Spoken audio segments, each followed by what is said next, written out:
el hospital es como una boca grande que te traga. Y yo les doy la bienvenida a un querido amigo, hombre, de esta radio siempre, porque cada vez que pedimos auxilio, él está aquí. Y bueno, y estamos en una etapa crucial por todo lo que hablamos antes con Virginia, con Varela, lo que venimos charlando, lo que hablaremos con Cito Lema en vivo desde el INPA el sábado que viene. De eso después se los cuento. Ángel Barraco, bienvenido. Hola, ¿qué tal, Leo? Ángel Barraco es psicólogo, es un hombre que está dedicado a trabajar fuertemente las cuestiones de la salud mental, entre otros lugares desde el lugar del autoritarismo. Y ahí aparece esa palabra que es desafío para nosotros los locutores. Ahí va, desmanicomialización. Muy bien, Leonardo. Perfecto. ¿Aprobé? Sí. Aprobaste. Gracias. Esta otra voz profunda, intensa, es la de Alberto Saba, fundador y director del Frente de Artistas del Borda. ¿Es así? Así es. Qué desafío hermoso. Sí, hace ya 33 años. ¿Qué va? Y Luis Parente fue un integrante del Frente de Artistas del Borda. Fallecido ya. ¿Ustedes me permiten que les lea una poesía? Adelante. Demencia. El camino más alto y más desierto. Oficio de las máscaras absurdas, pero tan humanas. Roncan los extravíos tosen las muecas y descargan sus golpes afónicas lamentaciones. Semblantes inflamados, dilatación vidriosa de los ojos en el camino más alto y más desierto. Se erizan los cabellos del espanto. La mucha luz alaba su inocencia. El patio del hospicio es como un banco a lo largo del muro. Cuerdas de los silencios más eternos, me hago la señal de la cruz a pesar de ser judío. ¿A quién llamar? ¿A quién llamar desde el camino tan alto y tan desierto? Se acerca a Dios en pilchas de loquero y ahorca mi gañote con sus enormes manos sarmentosas, y mi canto se enrosca en el desierto. Piedad. Jacobo Figman. Muerto en y por el manicomio. Muerto en y por el manicomio. Contámelo, por favor. Sí, pero el manicomio, yo digo siempre que es una especie de campo de concentración de personas. Caramba. Ahí se violentan todos los derechos humanos. Las personas están internadas por la ciencia, por la medicina, detenidas por la justicia y están desaparecidos socialmente. Para mí son otros desaparecidos. Cuando yo entré en el Borda en 1984, había en todos los hospitales públicos y privados, que son más siniestros que los públicos porque además ganan fortuna con la salud mental, había 30.000 personas internadas en todo el país. Eran otros 30.000 desaparecidos. Hoy no hay tanto, quizá entre 15 o 20.000, pero siguen siendo desaparecidos porque son violentados diariamente por la mala comida, por la mala ropa, por los castigos físicos y psíquicos, la sobremedicación, la falta de libertad. Es un campo de concentración de personas, por lo tanto, la gente que está como Figman, Garber, mucha gente murieron en y por el manicomio. O sea, el manicomio te va como diariamente neutralizando tus capacidades como personas. No pensás, no sentís, no hacés. Y Jean Rivera decía, uno es sujeto, es persona en la medida que pueda pensar, sentir y hacer. Si no, se convierte en objetos. Ahí está. Vos nombraste a Pichón Rivière. Hay un antes y después, es una bisagra, ¿no? Pero después no se le hizo caso. Algo sucedió. ¿Por qué pasa lo que estás narrando? Yo creo que el manicomio es, primero, bueno, hay toda una posición ideológica, ¿no? Que la salud mental solamente se cura con el encierro, la segregación y la violación de los derechos humanos. Eso, por supuesto, no estamos de acuerdo con eso. Claro. Después es un gran negocio para mucha gente, para los laboratorios que ganan fortunas tremendas teniendo a las personas internadas con tiempos indeterminados, un paciente internado ahora le llamamos usuarios, o una persona internada consume entre 60 y 70% más de medicación que una persona con un tratamiento específico, personalizado. Entonces, si en tantas personas internadas en todo el país en clínicas privadas como en los lugares públicos, dejarían de percibir millones de dólares al año. Hay toda una cuestión ideológica, una cuestión económica, una cuestión política, donde también están los sindicatos que dicen que si se cierran los manicomios, esto de la desmanicomización, hay que aclararlo, es un proyecto, es una realidad que en otros países está funcionando muy bien, donde el manicomio se va cerrando progresivamente y el Estado debe garantizar la atención del sufrimiento mental en hospitales generales, con internaciones cortas, el Estado debe garantizar la vivienda, el trabajo de las personas. O sea, es todo un proceso de los cuales si se cierra el manicomio, genera muchos conflictos económicos, gente muy interesada para que eso siga existiendo, ¿no? ¿Por qué hay miedo a la locura? Yo creo que hay un problema primero, del momento que existen los manicomios, ese lugar alejado. Yo conozco todos los manicomios del país. Yo, además del Frente Artista del Borda, integro la Red Argentina de Arte y Salud Mental, que fue también una actividad que generó el Frente Artista del Borda, y por tanto eso me permitió conocer todo el país, todos los manicomios.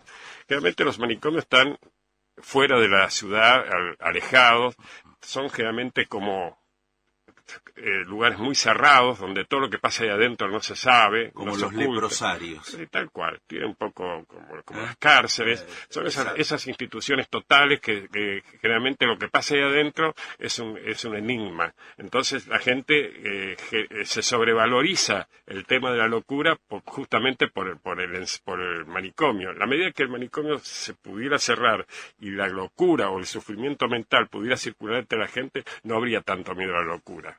Sería como un problema más, como un sufrimiento más, y la gente, yo tengo la experiencia que yo tengo de haber trabajado sigo trabajando en el manicomio,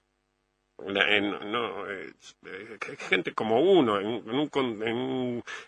digamos, en un contexto de afecto, de creatividad, son personas como nosotros. Cualquiera de nosotros encerrado mucho tiempo, seríamos otras personas, dejaríamos de ser personas. Yo me acuerdo aquel fenómeno que fue, no sé si sigue estando, fíjate vos, ¿no? Pero la Colifata, esa radio creada en un momento determinado. Claro, sigue estando la Colifata, claro, bueno, qué cable a tierra. Sí, es otro trabajo, o sea, muy equivalente al Frente Artista del Borda, pero nosotros lo hacemos desde el arte, ellos lo hacen desde la comunicación. Correcto, ¿no? correcto. Suele decirse, ¿no?, que para el común, para el ser humano, los problemas de salud son afecciones, te afectan, pero para otros son buenos negocios. Sí. Digo, eso está así planteado también con la salud mental, sí, me imagino. Tal cual. Y las clínicas privadas mucho más. Sí, la ley nacional, que bueno, Ángel va a hablar mucho de eso sobre todo, la ley nacional dice que no deberían cerrarse en 2020 los manicomios públicos y privados. No creo que suceda en 2020. Ojalá algún momento se haga, pues se realice. Porque los proyectos de manicomización yo creo que tienen que ver con la dignidad de las personas. Los manicomios para mí es un cachetazo a la dignidad de las personas, de los que están ahí adentro y de los que estamos afuera, ¿no? Ángel Barraco declaró hace poco a un periódico, a un medio, a Tiempo Argentino: con el decreto quieren volver a un modelo manicomializante. Ángel, ¿cómo están las cosas? Está muy mal, Leonardo. Pero antes de responderte esa pregunta, arrojaste el guante y quiero tomarlo. Ah, por favor. ¿Por qué el miedo a la locura? Y el miedo a la locura justamente tiene que ver con toda la necesidad de un sistema social, cultural y económico que necesita una racionalidad. Entonces, por eso surgieron los manicomios, surgió la psiquiatría, y anudada con el sistema jurídico generó qué es lo bueno y lo malo, qué es lo normal y lo anormal. Porque entonces, en la medida que un sistema tiene una racionalidad, puede evidentemente dominar y subordinar. La locura es justamente un grito, una irrupción frente a esa racionalidad. Y por eso se le tiene miedo. Entonces se le tiene miedo desde el poder estatal, gubernamental, como también se le generó el miedo a la sociedad. Eso por un lado. Por el otro lado, Pichón Rivière. Pichón Rivière, sí, fue un punto de inflexión notable. Pichón Rivière, paradójicamente, trabajando en el Borda, fue expulsado por sus propios pares, acusado de comunista, acusado por algunas religiosas de que promovía la homosexualidad entre los pacientes. O sea, y fue un punto de inflexión porque a partir de ahí ya prácticamente viene el periodo dictatorial más furibundo, que le hace un golpe verdaderamente tremendo a la salud mental. Se rompen justamente todas las experiencias que se venían dando en el Borda, fuera del Borda, Colonia Federal, el Hospital Esteve, y bueno, y eso significó justamente un status quo que lamentablemente hoy todavía lo sigue existiendo. Quería hacer esa A propósito, Ángel, Sí. dicen de las cárceles que tal cual están planteadas, con su sistema represivo, no resocializan al que está cumpliendo la pena, sino que acentúan su criminalidad. ¿Con los manicomios pasa lo mismo? ¿Acentúan la locura de quien ingresó supuestamente loco? No, lo que pasa es que ahí está el tema. La persona con un padecimiento mental no entra loco. El aditamento de loco se lo genera el sistema manicomial. ¿Se entiende? O sea, la verdadera enfermedad es la locura. Es la que le genera entrar a una institución que no le da la respuesta que debería tener. Del momento que está, como bien dijo Alberto, desaparecido, porque yo también coincido plenamente, esto es justamente el lado más grave del padecimiento, porque si tuviera la respuesta que establece la ley, que dice, bueno, cualquier persona puede sufrir un padecimiento mental, ¿qué hay que tener? Bueno, en un sistema sanitario, hospitales generales con guardias interdisciplinarias y con camas de internaciones breves, o sea, pocas camas, porque si no, volveríamos a reiterar en menor escala el manicomio. Una persona que queda en la cama y de ahí no sale nunca más. Después se requiere también tener sistemas de dispositivos de atención domiciliaria para evitar que la persona se la pueda atender, termine en un hospital neuropsiquiátrico y se la pueda atender justamente con su familia, en la propia casa, y así una serie de dispositivos. Entonces, la cuestión de la locura hoy también se está dando con otro fenómeno, ¿no es cierto?, que son las adicciones. Los chicos terminan siendo internados en las mal denominadas comunidades terapéuticas, que no son ni más ni menos que pequeños manicomios de forma justamente represiva, de forma por fuera de cualquier estándar de derechos humanos. Casualmente acaba de salir un libro que te lo recomiendo, que se llama La Comunidad, de Pablo Galfre, que él estudió y investigó 4 casos de muertes de chicos en estas comunidades terapéuticas. Gracias a la investigación de él, antes de ayer se cerró una de esas comunidades. Así que la cuestión manicomial se puede dar en un hospital neuropsiquiátrico, pero se puede replicar en cualquier otra institución, como bien dijo Alberto. ¿Por qué quieren sostener los manicomios públicos? No es porque le interesa el hospital Borda con la gente que está dentro. Lo que pasa es que si se sustituye el Borda, hay que sustituir la clínica privada. Sin ir más lejos, hoy a la madrugada, a las 3 de la mañana, se prendió fuego una clínica psiquiátrica privada en la ciudad de La Plata, en la calle 2 y 50. Hay una persona muerta y 10 heridos graves. En el mes de junio se incendió otra clínica psiquiátrica en la ciudad de Resistencia, Chaco, y murieron 4 mujeres. ¿Por qué supones que se mueren las personas que se incendian los neuropsiquiátricos o estas clínicas y se mueren las personas? Porque están atadas a las camas. Ay, Dios. Estamos con Ángel Barraco, psicólogo. Estamos con Alberto Saba, fundador y director del Frente de Artistas del Borda. Con ellos vamos a seguir charlando.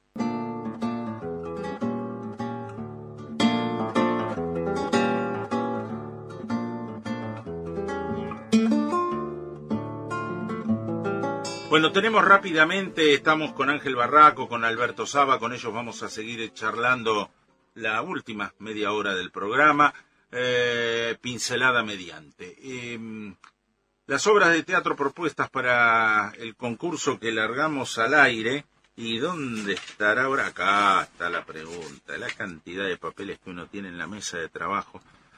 ¿Qué periodista deportivo que ya no está entre nosotros dijo: Nos guste o no nos guste, nuestra profesión nos obliga a ser fiscales de todo porque los lectores están indefensos y muchos intentan ocultarles todo. Dante Panzeri, sí, Dante Panzeri, que sus últimas colaboraciones fueron para la revista Humor en tiempos de los finales de la pasada dictadura cívico-militar. Y fue un enorme maestro del periodismo en general. Se especializó en el deporte, pero del periodismo en general. ¿Cómo era el libro? Vos, Ángel, no nos recordaba. Fútbol, dinámica de lo impensado. O sea, que se reeditó hace poco. Si van a la librería de Viejo, o por ahí en algunas de estas grandes librerías de la Avenida Corriente, y preguntan por algún libro de Dante Panzeri, cualquiera de ellos es maravilloso, porque ya hace años él volcaba en sus escritos una crítica feroz contra todo lo que ya se venía manejando con el negocio del fútbol, no el deporte, el fútbol. Es más, él estuvo en contra del Mundial 78 y se atrevió a decirlo en televisión, ¿se acuerdan? Bueno, ese fue Dante Panzeri. El próximo sábado, nuestro programa sale en vivo desde el INPA, esa empresa, una de las primeras, quizá la primera empresa recuperada por sus trabajadores. Tienen un museo, bueno, ahí vamos a estar entre otros con Vicente Cito Lema, vamos a estar con Guillermo Robledo, vamos a estar con mucha gente amiga. El próximo sábado a partir de las 17, y si quieren venir, que vengan. Vénganse. Querandíes 4290 en el barrio de Almagro. Ahí está el INPA y desde ahí transmitiremos el próximo sábado nuestro programa. 18:30 el top, la pausa y este programa es de locos, Vamos. No, a ver, no sé a qué se refiere a urgencia. Seguramente él se debe referir, llamar al borde que vayan a asistir a alguna crisis. Eso no lo tiene, tiene razón.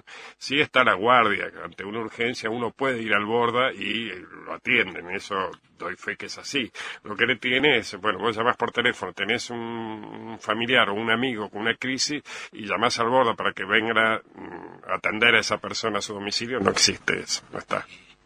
Decime, no, lo que sí existe dentro del sistema de la ciudad de Buenos Aires es el SAME. Tiene 2 ambulancias psiquiátricas. Ajá. Una tiene cabecera justamente en el Borda y la otra la tiene en el Hospital Alvear. Pero, indudablemente, claro, mandan a lo mejor ambulancias sin un psiquiatra y mandan a un médico clínico. Pero esto, digamos, la angustia de este oyente que dice, lo vivo en carne propia, tiene que ver con lo que hablábamos antes, Leonardo. O sea, la falta de todos los dispositivos. Yo dije, tiene que haber dispositivos de atención domiciliaria, que tiene que estar con un equipo que está formado por un psiquiatra, un psicólogo, un trabajador social y un enfermero. Y entonces, al asistirlo en la casa, se evita al paciente y se evita también al Estado un gasto de que tenga que terminar justamente en una institución que después, para que salga, va a ser mucho más difícil. Entonces, esto hay que tenerlo en cuenta. La desmanicomialización es esto, es descentralizar, terminar con estas grandes unidades de internación, que te voy a dar un ejemplo. En el presupuesto 2018, que se peleó la semana pasada en la legislatura, Salud Mental va a tener cerca de 3.000 millones de pesos. Mucha plata. El 85% se lo llevan los 4 hospitales. Borda, Moyano, Tobar García, que es el Infanto Juvenil, y el Alvear.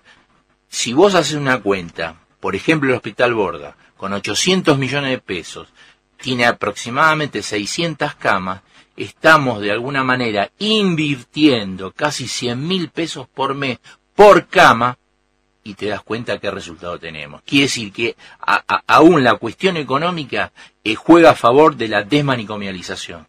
O sea, descentralizar, tener otro tipo de servicio, otro tipo de dispositivos que son mucho más dignos y se termina siempre con que termine en una cama. Yo estuve en Trieste, en Italia, que fue la primera experiencia a nivel mundial en la década del 70 del cierre progresivo del manicomio, el Estado garantizar estos proyectos de manicomización.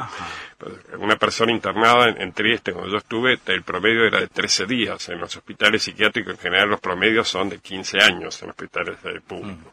Cuando hablamos de desmanicomización es que justamente esta cuestión social, cuando yo estuve en Trieste, a los pacientes, o ellos lo llaman usuarios porque hacen un uso de un servicio del Estado, me subieron un coche con un psiquiatra, un psicólogo y un enfermero y hacíamos la rutina en las casas donde vivían los pacientes o los usuarios para ver cómo estaba funcionando su vida, no solo clínico, sino también ellos crearon cooperativas de trabajo, le garantizan la vivienda.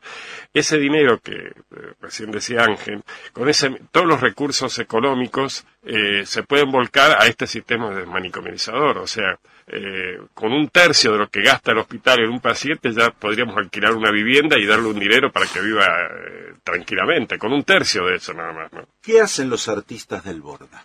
Bueno, el Frente de Artistas del Borda es un movimiento que surgió en el año 84 y tenemos talleres. Los talleres están coordinados por artistas que producen arte de buena calidad y se presentan en lugares públicos, en teatros, centros culturales, escuelas, universidades.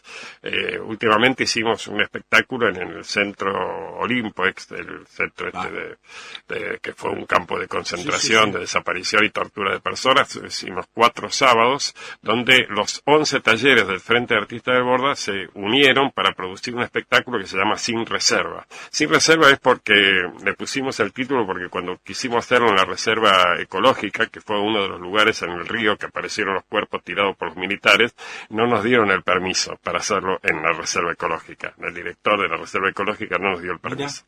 Entonces, ¿qué tenían miedo de contaminar? Ellos dicen que alterábamos el orden ecológico y al mismo tiempo... ¿En serio? Sí, que además al mismo tiempo reconoció que era no estaba de acuerdo ideológicamente con la propuesta.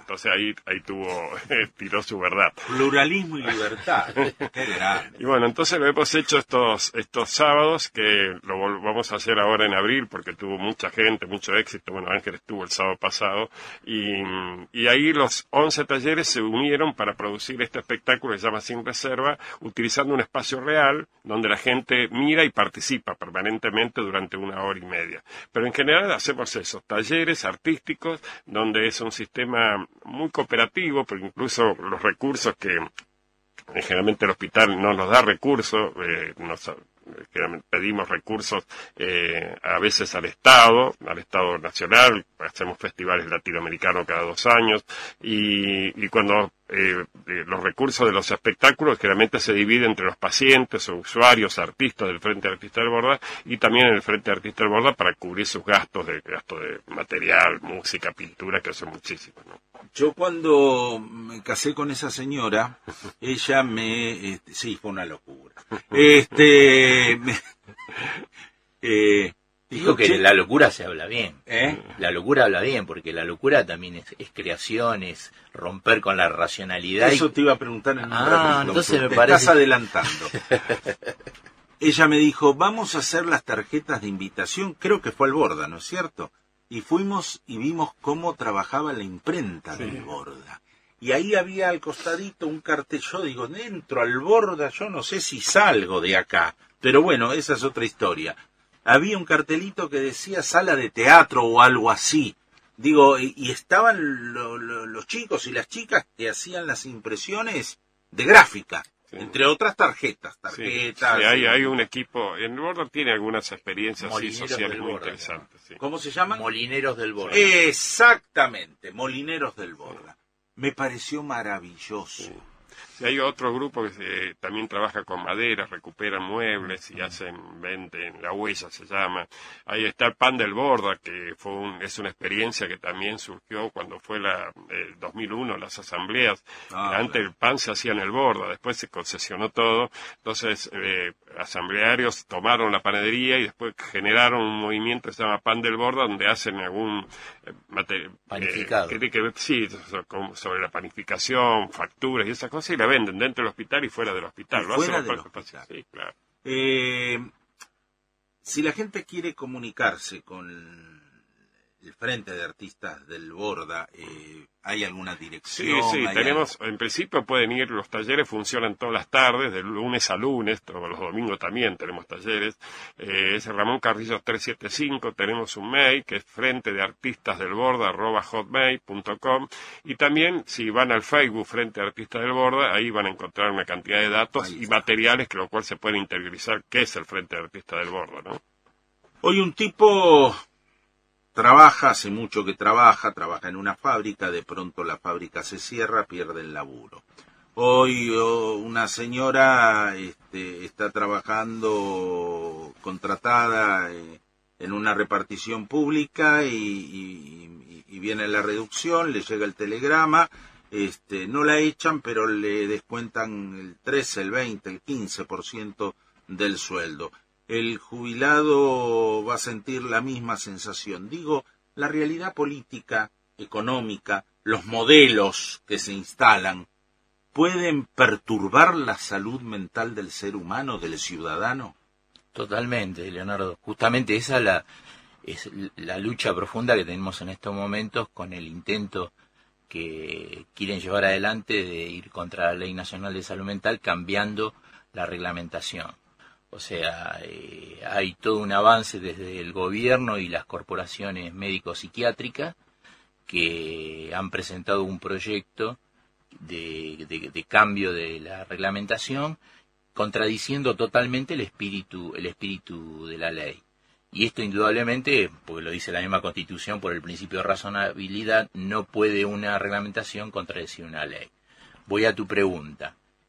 En este nuevo, digamos, nueva reglamentación que quieren imponer, cambian la concepción de salud mental.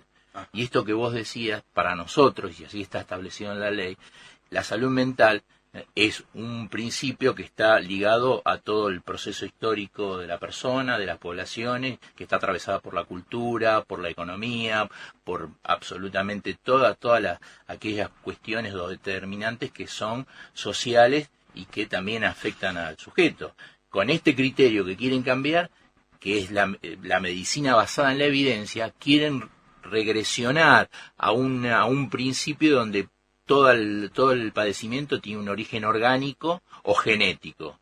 Entonces, ¿qué se hace con eso? Justamente se borra la dimensión política y social del sujeto, porque se desconocen los determinantes. Claro, a un modelo como el que tenemos actuando en este momento, lo mejor que pueden decir es, bueno, la persona se enferma porque se le inflamó una parte del cerebro, o no, estamos lo que vos decías. Hay gente que está siendo desocupada, hay gente que está siendo afectada desde muchas perspectivas por el mismo terror, no solo aquellos que ya están desocupados, sino aquellos que temen perderlo. Lo que está pasando con los jubilados, hoy yo estaba horrorizado viendo cómo recién para el mes de marzo, abril le van a dar 300, 400 pesos, y esa angustia, ¿cómo se tramita? Entonces, todo esto que está pasando con la ley tiene que ver justamente con este proceso político y social que tratan de, digamos, correrlo, y desde una concepción ideológica totalmente regresiva que llevan adelante estas corporaciones médico-psiquiátricas, que hay que aclarar que no son ni todos los médicos ni todos los psiquiatras, sino justamente esta corporación que ha encontrado con el gobierno una alianza de doble juego. Ellos le sostienen este tipo de ideología y a su vez justifican lo que se va a venir para la salud en general, que es la CUS, la cobertura universal de salud, que es otro de los grandes avances sobre la salud pública y que va a beneficiar nada más que la salud privada y va a dejar a 15 millones de personas por fuera de cualquier tipo de atención. ¿La angustia y la incertidumbre son el preámbulo para un proceso de desequilibrio mental? Sí, obviamente son todo aquello que, digamos, que a lo mejor como sintomatología va apareciendo, tiene que ver obviamente con la incertidumbre. Cuando hablamos de la locura, cuando hablamos a qué se le tiene miedo, en realidad yo creo que la mayor incertidumbre es la muerte. Bueno, y si claro, bien uno la tramita como puede, o sea, hay otros terrores, ¿no? O sea, el hecho de vivir y cómo vivir y cuál va a ser la existencia, qué mundo nos está atravesando con todas las vicisitudes de conflictos. Todo eso va influyendo obviamente en una persona y después va respondiendo como puede. La ley que vos decís que ahora se pretende trastocar, la Ley Nacional de Salud Mental, ¿de qué tiempo es? ¿De qué época? ¿Cuándo se logró esa ley? La ley se logró sancionar en el 2010, pero es una ley que fue trabajada desde muchos años antes, que tiene su correlato en la Ley 448 de la Ciudad de Buenos Aires, de la cual soy corredactor. Tiene muchos de esos principios, pero está basada en todas justamente las experiencias, la que habló Alberto, de la experiencia de Trieste, la de Río Negro acá en la Argentina, la experiencia de Mauricio Goldenberg, del Hospital Lanús, que pagó justamente en la dictadura con la desaparición de varios de sus hijos. No es una ley que nació de tecnócratas, sino que es una ley que tiene todo un basamento histórico que se contrapone a ese modelo manicomializante. Entonces, que quieran llevarnos de vuelta a que el manicomio es la solución, que el medicamento es la solución, que solo se permiten, así lo establecen en el borrador que presentaron, que solo las profesiones que tienen títulos de grado y matrícula pueden intervenir, con lo cual los fenomenales dispositivos del arte, de la cultura, que como el del Frente Artista del Borda, quedarían por fuera porque justamente les molesta. Entonces la comunidad tiene que entender que la defensa de la Ley Nacional de Salud Mental debe ser una prioridad, porque no es solo el problema de la locura. Está el futuro de lo que le pasa a su hijo con las adicciones, de lo que le pasa a su hija con un trastorno de alimentación, y el Estado debe garantizar justamente la atención de este amplio espectro de padecimientos. Estamos con Ángel Barraco, psicólogo, estamos con Alberto Saba, fundador y director del Frente de Artistas del Borda. Bueno, estamos con Ángel Barraco, psicólogo, estamos con Alberto Saba, fundador y director del Frente de Artistas del Borda. Vos recién, tanto Alberto como Ángel lo mencionaron, ¿no? Hablan de las corporaciones que giran alrededor de la problemática de la salud mental. Cuando se habla de corporaciones, en general, ¿no? En las épocas golpistas de la Argentina, la corporación militar y la corporación clerical eran el poder real, la alianza de la cruz y la espada. Digo, cuando hablan de corporaciones ustedes vinculadas a la problemática de la salud mental, ¿están hablando del poder real? Sí, totalmente. ¿Quiénes son? Son, por ejemplo, la Asociación de Médicos Municipales de la Ciudad de Buenos Aires. ¡Epa! La Asociación Médica Argentina, la Asociación Argentina de Psiquiatras, la Asociación de Psiquiatras Argentinos, la Asociación de Sanatorios, Clínicas y Hospitales Privados de la República Argentina, y puede quedar alguna más, pero son las más importantes. Por eso es grave el tema. Es grave porque inclusive ayer mandaron una declaración diciendo de que si la reglamentación que ellos presentaron no se cambia, van directamente por otra ley, con lo cual ya están haciendo ostentación obviamente de un poder como que es imparable.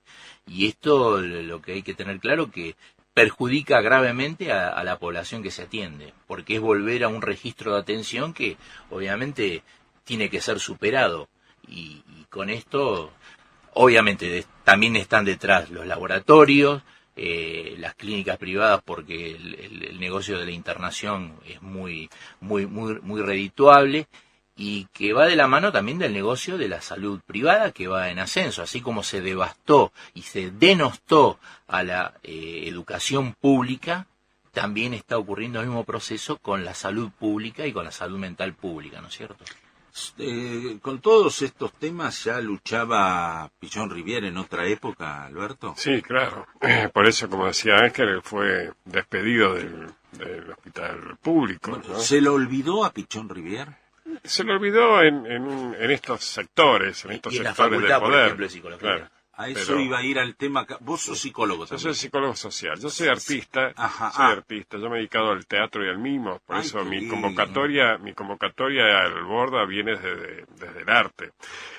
Yo me recibí de psicólogo social en la escuela de Pichon Rivière, pero es una herramienta que a mí me sirve mucho porque como se trabaja con estas actividades artísticas, generalmente se trabaja con grupos, toda la psicología social tiende a la dinámica grupal, a los vínculos que hay en un grupo, y Pichon Rivière fue un revolucionario que está como olvidado en la facultad, por ejemplo, pero en general hay una escuela privada, la Escuela de Psicología Social, que por lo menos mantiene esta actitud, este pensamiento y esta acción de Pichon Rivière. 24 de noviembre y Humberto Primo Ahí por ahí, está. ¿no Sí. es cierto? Sí, Pichon sí, Rivière Carlos decía, Calvo. tomando desde el arte, él decía, el artista tiene como dos caminos, o es un reproductor de un sistema para el statu quo de ese sistema político, social, económico, o es un agente de cambio, es un transformador, es un revolucionario.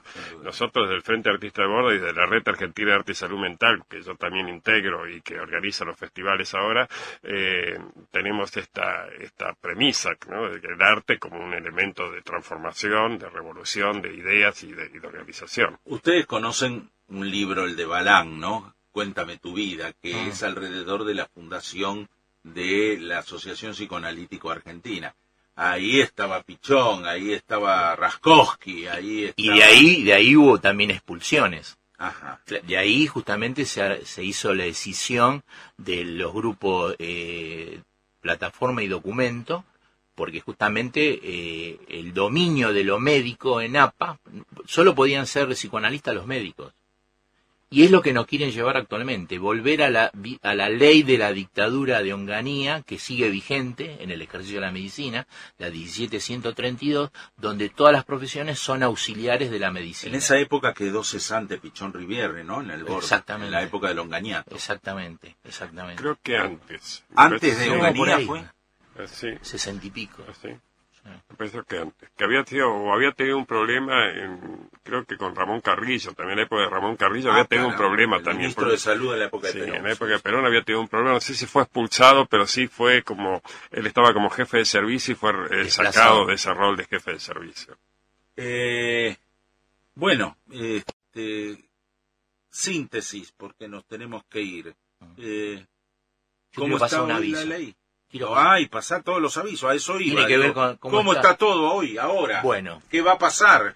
este decreto reglamentario ya estaba casi por ser firmado por el presidente, a partir de una gran resistencia que se ha generado no solo en el país, sino que están llegando adhesiones de todas partes del mundo en favor de la ley, se frenó. Sabemos que el nuevo ministro, el doctor Rubinstein, intenta ahora armar una especie de mesa para discutir la reglamentación. Ajá. Nosotros tenemos un espacio que es una asamblea de todos los espacios que concurren en salud mental. Hacemos el próximo martes 28, a partir de las 19 horas, en la Facultad de Psicología, una asamblea donde ahí justamente va a desarrollarse o se va a discutir y debatir digamos, cómo vamos a enfrentar este avance. Obviamente que pensamos que recurrir a la justicia es uno de los caminos, pero bueno, la idea es poder sumar a la mayor cantidad de actores para que esta resistencia sea efectiva. Alberto Saba, mil gracias por este momento, por disfrutar lo que ustedes están haciendo. Realmente merece todo el apoyo de la comunidad, de nosotros que mínimamente propalamos las cosas, nada más que Que eso. vamos a llegar nuevas noticias, nuevas informaciones. Te lo ruego, te lo las ruego. actividades. Para eso Ahora estamos. tenemos una el 9 y 10 de diciembre en Moreno, vamos a hacer unas jornadas nacionales simultáneas de arte, derechos humanos y desmanicominización. Te vamos a hacer llegar Sí. toda la información. En la localidad bonaerense de Moreno. Entre Moreno y Paso del Rey, Ahí. ahí hacemos la Regional Centro. Se hace en todo el país, pero acá la Regional Centro se hace en los teatros de Moreno y Paso del Rey. Barraco, el afecto de siempre, gracias. No, por favor, gracias a vos y a María, porque siempre están pendientes de lo que está pasando en salud mental, y los medios generalmente son muy los grandes medios de comunicación mal denominados son muy refractarios justamente Sí, a... señor, lo es. Liberen a Milagros, El 9 de diciembre, festival de 18 a 23, música, poesía, debate y fotografía en el Teatro La Máscara, Piedra 736. Y el próximo sábado estamos en vivo desde el INPA, Querandíes 4290, esa primera gran fábrica recuperada. Nos fuimos. Gracias, Maldonado. Gracias a todos por lo que resta del fin de semana, como decía el maestro Winfield, que todo sea para bien.